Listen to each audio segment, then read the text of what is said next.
Assalamualaikum warahmatullahi wabarakatuh.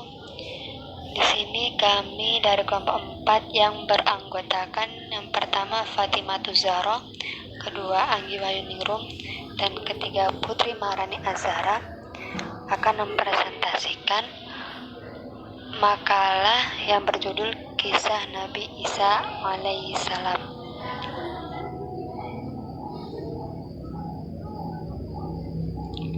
Saya Fatimah Zahra akan menjelaskan tentang biografi Nabi Isa alaihissalam dan perjalanan hidup Nabi Isa. Yang pertama yaitu biografi Nabi Isa. Nama Nabi Isa ini sudah terdapat dalam Al-Quran dengan sebutan Isa. Kemudian beliau ini memiliki gelar Al-Masih.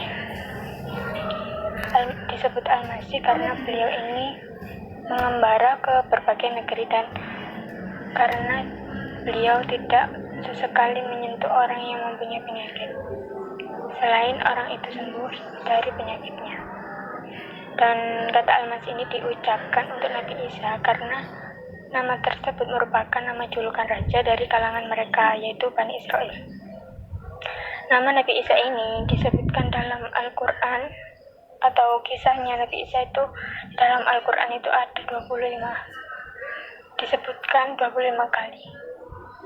Kemudian beliau ini diangkat jadi Rasul ketika beliau berusia 30 tahun, dan ketika 12 Ramadan, malam 12 Ramadan, kitab Injil ini diturunkan kepada beliau dari Allah Subhanahu wa Ta'ala.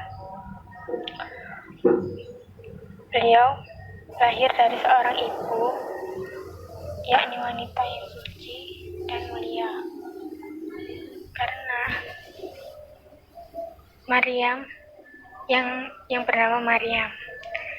Kenapa kok disebut suci dan mulia? Karena Maryam ini tidak pernah disentuh oleh lawan jenis. Tidak pernah. Kemudian menurut kebanyakan ulama, Nabi Isa ini dilahirkan di Bethlehem atau Baitul Laham di dekat Yerusalem, Palestina.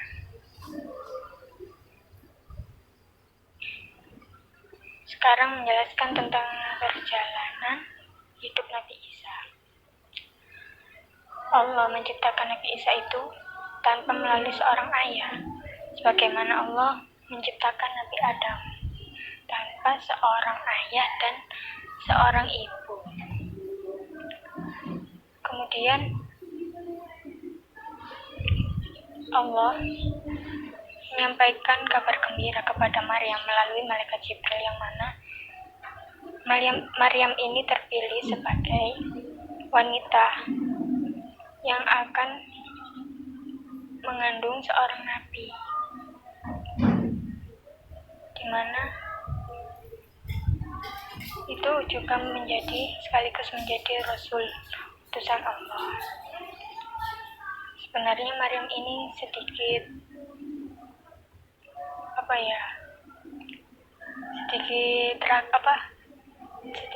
sedih mendapat kabar seperti itu karena dia mengandung tanpa seorang suami. Kemudian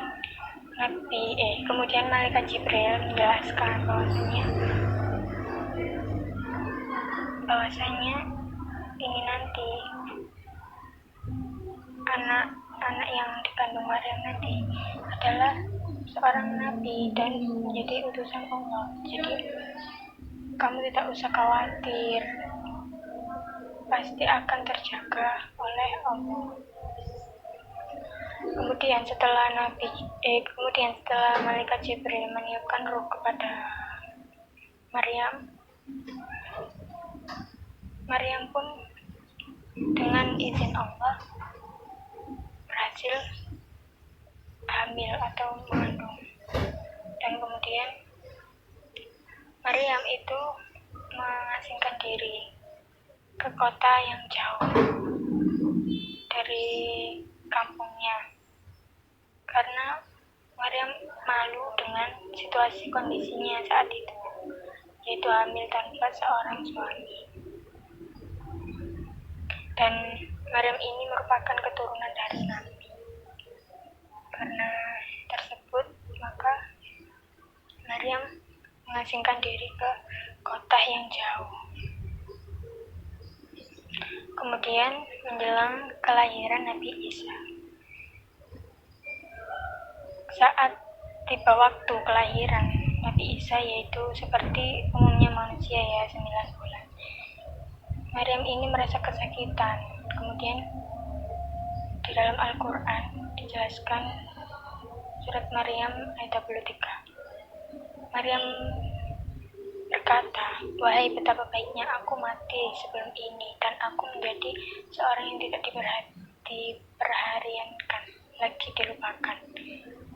Kemudian Allah mengutus malaikat Jibril untuk menghibur Maryam sehingga ia tidak lagi merasa sedih. Dengan takdir Allah yang diberikan kepada Maryam. Jadi intinya itu malaikat Jibril ini meyakinkan Maryam agar tidak sedih ataupun cemas ataupun apa itu, sehingga Maryam itu yakin bahwasanya dia itu akan dicerahkan masa depannya oleh Allah. Kemudian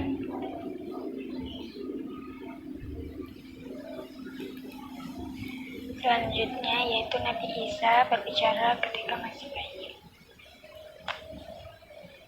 Saat masih bayi, Nabi Isa itu bisa berbicara atas izin Allah, yaitu ketika Maryam setelah melahirkan Nabi Isa, Maryam membawa Nabi Isa pulang ke kampung halamannya. Sehingga saat Maryam tiba di sana, Maryam langsung mendapatkan hinaan dan cercaan. Mendengarkan cercaan dan hinaan dari kaumnya, kemudian itu Maryam menunjukkan bayinya yaitu Nabi Isa tersebut dan mengatakan kepada kaumnya itu bahwasanya tanya saja, kalau kalian tidak percaya, tanya saja sama anakku. Kemudian kan namanya manusia ya, pastinya kan nggak langsung percaya kalau bahwasanya bayi itu bisa berbicara.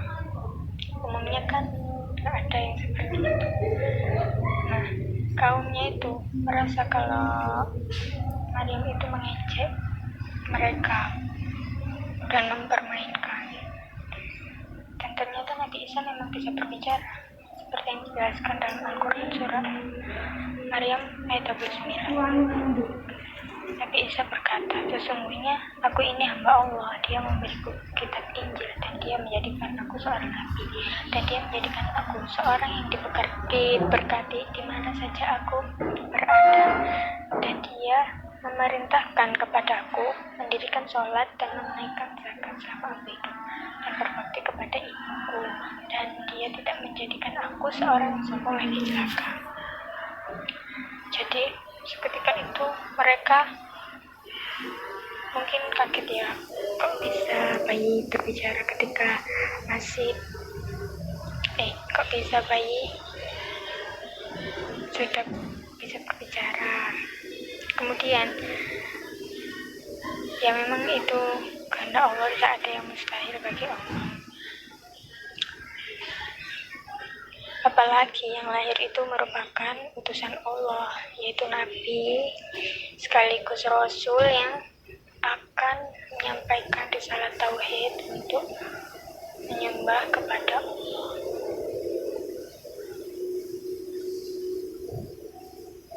Selanjutnya yaitu kemukjizatan Nabi Isa alaihissalam ketika beranjak dewasa. Nah, saat itu Nabi Isa itu hendak mau dibunuh oleh utusan raja di sana. karena raja tersebut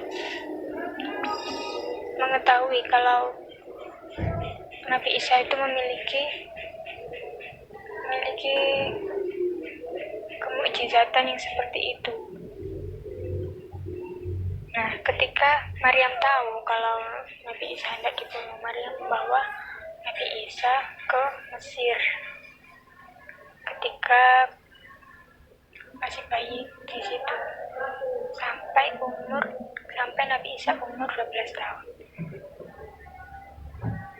Lalu tampaklah kemukjizatan Nabi Isa, yaitu Nabi Isa mengetahui sesuatu yang tidak bisa diketahui orang lain, yaitu peristiwa ketika ada seorang yang kehilangan uang di dalam rumahnya, yang mana rumah tersebut berpenghuni oleh orang-orang miskin, orang-orang gembel, orang-orang yang lemah.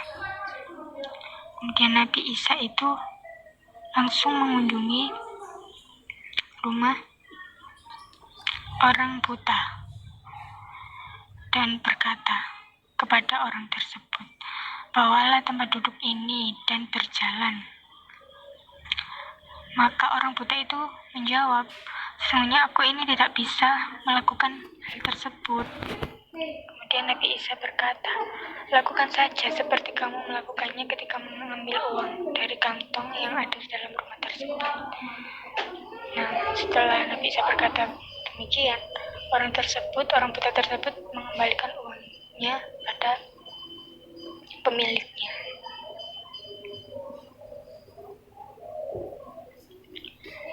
Kisah selanjutnya itu tentang Nabi Isa menghidupkan seseorang yang telah meninggal dunia.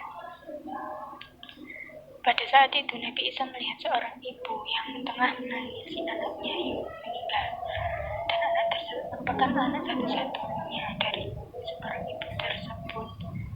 Kemudian Nabi Isa mendekatinya dan bertanya, "Ada apa gerangan ibu? Mengapa menangis?"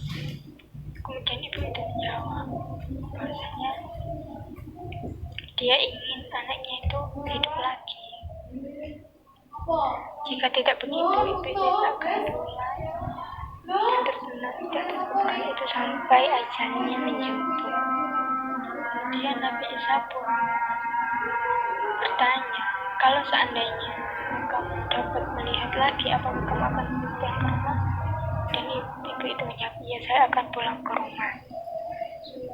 Akhirnya Nabi Isa pun memohon kepada Allah dengan sholat 2 rakaat di atas kuburan anak tersebut, dan atas izin Allah anak tersebut hidup kembali. Demikian kemukjizatan ketika perjalanan hidup Nabi Isa alaihissalam. Selanjutnya akan dijelaskan oleh pemateri selanjutnya. Selanjutnya, karakteristik kaum Nabi Isa. Di sini ada beberapa karakteristik kaum Nabi Isa. Namun yang pertama, yaitu Isa mempunyai sahabat juga penolong baginya. Dalam hal ini, setelah Nabi Isa memperlihatkan hujah dan bukti nyata kepada Bani Israel, sebagian mereka ada yang tetap dalam kekufuran, kesesatan, dan keingkaran mereka.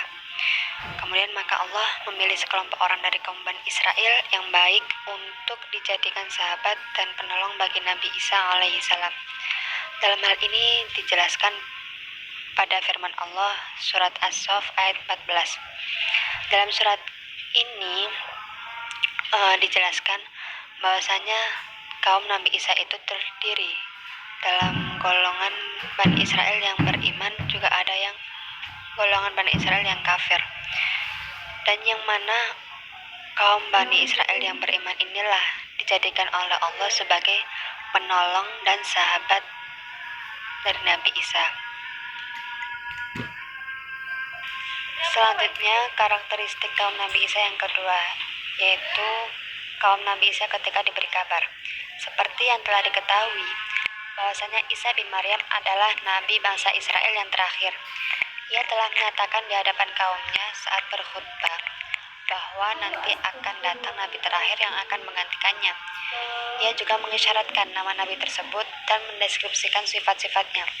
Agar apa? Agar mereka mengenali dan mengikuti ajarannya apabila mereka sampai pada zamannya. Dalam hal ini dijelaskan dalam surat As-Saff ayat 6-8. Dalam surat tersebut dijelaskan bahwasanya Nabi Isa telah mengumumkan kepada kaum Bani Israel bahwasanya akan datang seorang rasul setelah kenabian Nabi Isa yang bernama Ahmad atau Muhammad. Dalam hal ini, tentu saja orang-orang yang zalim mengingkarinya dengan mengatakan bahwasanya bukti-bukti yang telah dibawa oleh Rasulullah ketika itu merupakan sihir yang nyata. Meskipun mereka memadamkan cahaya agama Allah dengan mulut atau ucapan-ucapan mereka, tetapi Allah tetap menyempurnakan cahayanya meskipun orang-orang kafir itu membencinya.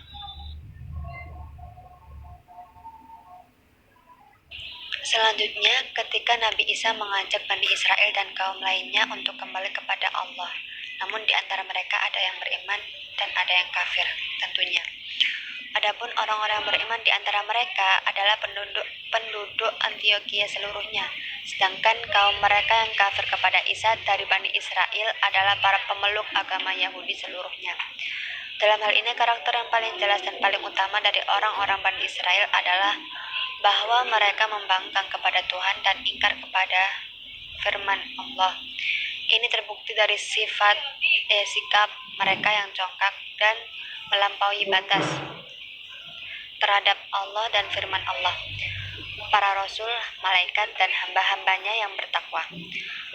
Mereka mengingkari surga, neraka, dan hal-hal lainnya yang wajib diimani. Dalam hal ini tercantum dalam ayat-ayat Al-Quran Surat Ali Imran ayat 181 yang berbunyi, sesungguhnya Allah telah mendengar perkataan orang-orang yang mengatakan, sesungguhnya Allah miskin dan kami kaya. Tentu dalam hal ini sangat jelas bahwa mereka itu tidak mempercayai atau mengingkari adanya kekuasaan Allah. Dan selanjutnya juga terdapat pada surat Al-Maidah ayat 64 yang mana orang-orang Yahudi berkata, tangan Allah terbelenggu. Sebenarnya tangan mereka lah yang dibelenggu dan mereka lah yang dilaknat disebabkan apa yang telah mereka katakan itu. Selanjutnya riwayat peristiwa diangkatnya Nabi Isa alaihi salam. Dalam suatu riwayat yang diriwayatkan oleh Ibnu Abi Hatim dari Ahmad bin Sinan, dari Abu Muawiyah, dari Minhal bin Amru, dari Sa'id bin Jubair, dari Ibnu Abbas. Dalam satu riwayat ini dijelaskan bahwa sebelum Allah mengangkat Nabi Isa ke langit, Nabi Isa telah mengumpulkan 12 orang sahabatnya di suatu rumah, yang mana 12 orang sahabat ini dinamakan kaum Hawariyun. Kemudian Nabi Isa bertanya kepada mereka, siapakah yang mau dimiripkan wajahnya denganku dan menggantikan posisiku untuk dibunuh mereka, yaitu orang kaum Yahudi. Tetapi ia akan bersamaku nanti di surga. Dan dari 12 orang ini ada satu orang yang kafir padahal sebelumnya ia adalah orang yang beriman. Dalam hal ini ada suatu pendapat yang mengatakan bahwa yang menggantikan Nabi Isa untuk disalib orang-orang Yahudi itu bernama Sargas. Namun pendapat yang kuat itu orang yang menggantikan Nabi Isa bernama Yudas Iskariot. Wallahu a'lam. Selanjutnya, pasca di mana Nabi Isa telah diangkat ke langit, muncullah 3 kelompok yang tidak mengesahkan Tuhan, yaitu Allah Subhanahu wa taala. Yang pertama yaitu kelompok Yakubiyah yang mengatakan mereka bahasanya selama ini mereka berkata, selama ini Tuhan bersama kita. Namun kemudian dia, yaitu Nabi Isa, naik ke atas langit. Yang kedua yaitu kelompok Nestoria yang mengatakan bahasanya selama ini anak Tuhan bersama kita. Yang dimaksud di sini adalah Nabi Isa ya. Yang kemudian namun kemudian Allah telah mengangkat Nabi Isa ke atas langit. Dan kelompok ketiga yang mengatakan selama ini hamba Allah yang diutus Rasul bersama kita, lalu Allah mengangkatnya ke atas langit. Dalam hal ini, dalam kitab Qasasul Anbiya terjemahan dijelaskan bahasanya kedua kelompok ini itu termasuk kafir, sedangkan kelompok yang terakhir yaitu kelompok yang ketiga ini adalah kelompok yang benar, selamat dan mendapat ganjaran atas keimanan mereka. Dalam hal ini kelompok yang ketiga ini yaitu kelompok kaum muslimin. Penjelasan selanjutnya yaitu peristiwa penting dalam dakwah Nabi Isa alaihissalam. Ada beberapa peristiwa penting yang terdapat dalam dakwah Nabi Isa. Yang pertama yaitu hidangan dari langit. Kisah hidangan dari langit ini telah tercantum dalam Al-Quran, tepatnya surat Al-Ma'idah ayat 112 sampai 115. Dan dalam satu riwayat dari Ibnu Abbas, yaitu Salman Al-Farisi, Ammar bin Yasir, dan ulama salaf lainnya mengenai peristiwa ini, dalam kitab tafsirnya dijelaskan secara garis besar bahwasanya Isa itu memerintahkan kepada kaum Hawariyun untuk berpuasa 30 hari. Namun di sini mereka menantang apabila mereka itu telah menyelesaikan puasanya, mereka ingin meminta hidangan dari langit melalui Nabi Isa. Agar apa? Agar mereka lebih yakin dalam hati mereka bahwasanya Allah telah menerima puasa mereka, yakni dengan mengabulkan permintaan mereka untuk didatangkan hidangan dari langit. Akibat dari desakan mereka yang terus-menerus, akhirnya Nabi Isa pun menyetujui permintaan mereka. Nabi Isa kemudian pergi ke tempat sholatnya dengan rambut disisir rapi dan merapatkan kedua kakinya, menundukkan kepalanya, dan terlihatlah genangan air matanya. Nabi Isa merendahkan dirinya di hadapan Tuhannya untuk berdoa kepada Allah agar mengabulkan doanya. Alhasil, setelah itu Allah pun menurunkan hidangan yang telah kaum Nabi Isa minta, yaitu hidangan dari langit.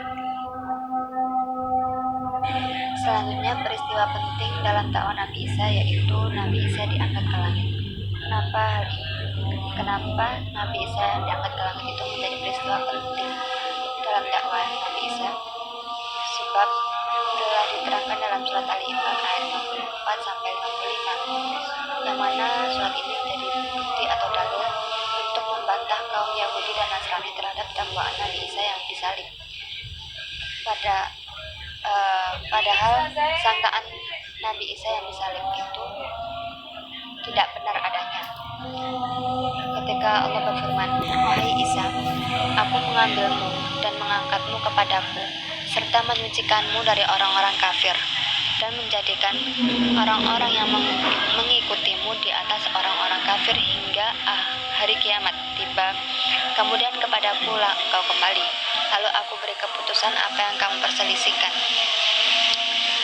Penjelasan surat ini juga menampakkan bahasanya kaum Nabi Isa itu baik dari kaum Yahudi maupun Nasrani dari bangsa Israel itu adalah orang-orang yang kafir. Sebagian dari mereka itu adalah orang-orang kafir, meskipun dulunya mereka termasuk orang yang beriman. Karena atas apa yang telah mereka dakwakan, atas apa yang tipuan perkataan bohong yang mereka lakukan. Itu menjadi sebuah bukti bahasanya mereka ingkar terhadap nabi mereka. Selanjutnya, peristiwa penting dalam dakwah Nabi Isa yang terakhir yaitu berbicaranya Nabi Isa ketika masih bayi atau masih dalam buayan Siti Maryam. Dikatakan penting karena ketika keadaan yang dialami Siti Maryam saat terpojokkan oleh tuduhan kaumnya mengenai apa yang dikandung oleh Siti Maryam itu seorang anak tanpa ayah.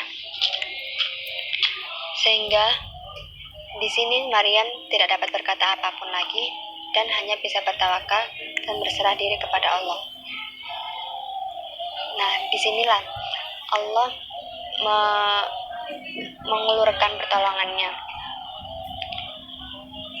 Dan di sini Isa berkata, ketika masih kecil, masih bayi sekali, Nabi Isa berkata, sesungguhnya aku hamba Allah. Dia memberiku kitab Injil dan dia menjadikan aku seorang nabi. Dan dia menjadikan aku seorang yang diberkahi di mana saja aku berada. Dan dia memerintahkan kepadaku melaksanakan sholat dan menunaikan zakat selama aku hidup. Dan berbakti kepada ibuku. Dan dia tidak menjadikan aku seorang yang sombong lagi celaka. Dan kesejahteraan semoga dilimpahkan kepadaku pada hari kelahiranku, pada hari wafatku, juga pada hari dibangkitkannya aku hidup kembali.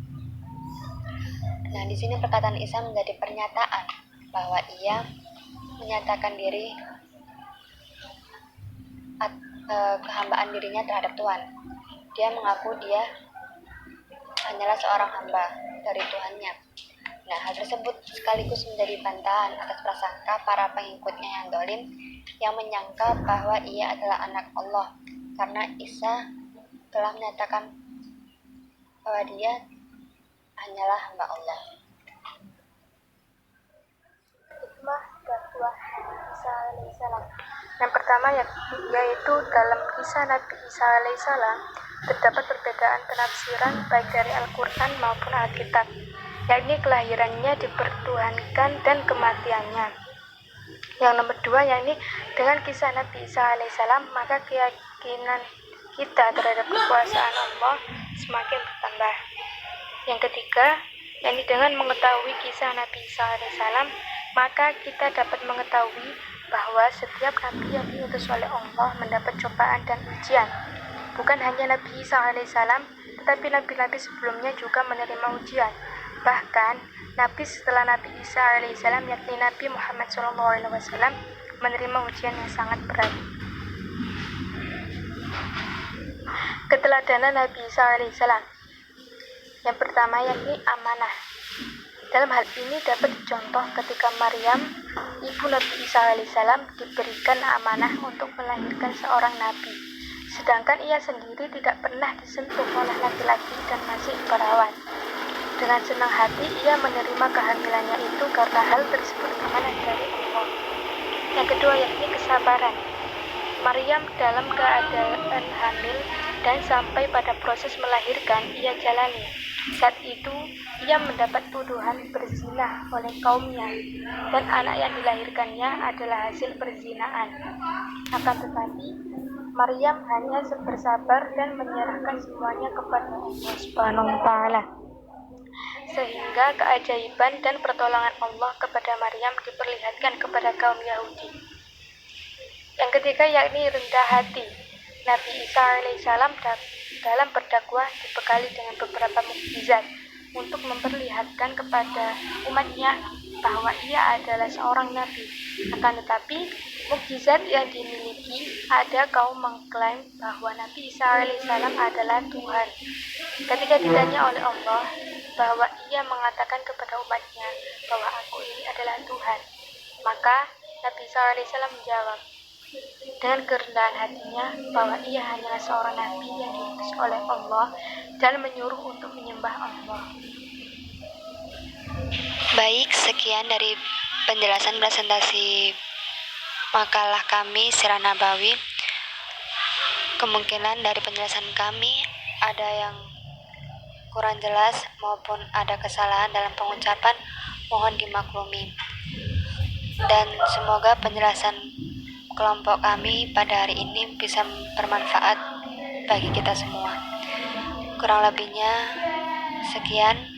Wabillahi taufiq wal hidayah, waridha wal inayah. Wassalamualaikum warahmatullahi wabarakatuh.